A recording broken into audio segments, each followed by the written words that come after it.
if there is a single diagnostic requirement that we're overlooking or we need to address, is there one or two specific diagnostics treatments that we should include? Because we could actually modify the resolution to only include a specified diagnostic form of care, if I'm not mistaken. Is that correct?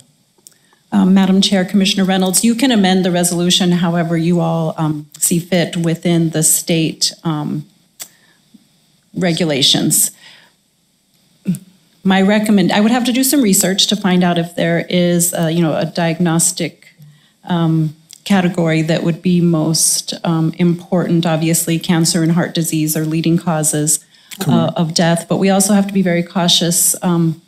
There's kind of the push and pull. If you do diagnostic, but you don't offer people ways to engage in treatment after you've given them a diagnosis, are we doing more harm than good? And so we have to be very thoughtful when we look at diagnostics, and again, very thoughtful in what is most impactful. What's the biggest gap, I guess? The research should look at what's the biggest gap.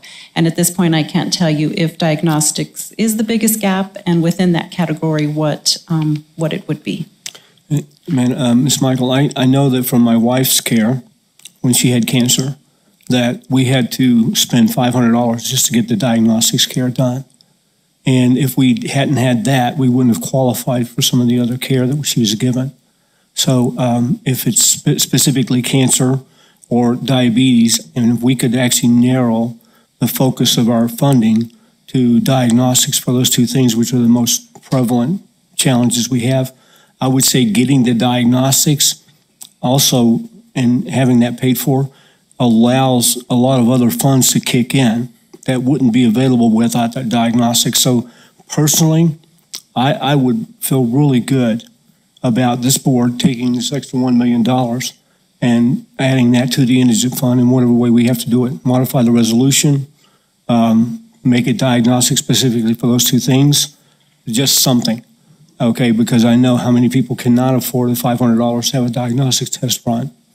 So if the board agrees, I would like to have some proposal in front of us in the next meeting in order to at least consider this, if you would, please. Yes, Madam Chair, Commissioner, I can gather some information from some of our healthcare providers and provide some information to you about cancer diagnosis services. And diabetes. And diabetes, Yeah, okay. And I also request that we not allocate this $1 million until we've had that discussion, please. Madam Chair, thank you. Madam Chair, none of this money can be moved without the Commission's permission to new commitments. I just want that to be clear. And again, I just want to remind that this is temporary money that has to be spent within that certain time frame. So it is better that you look at it from a policy perspective in terms of the Indigent Healthcare Fund, because that is long-term funding that doesn't expire. So in this situation, if you don't change the policy, well, it's not clear to us without the Commission making a very specific commitment to certain areas, how we would implement this within the existing policies. Thank you, Mr. Macias. Thank you, Commissioner Reynolds. And I believe the request for two specific illnesses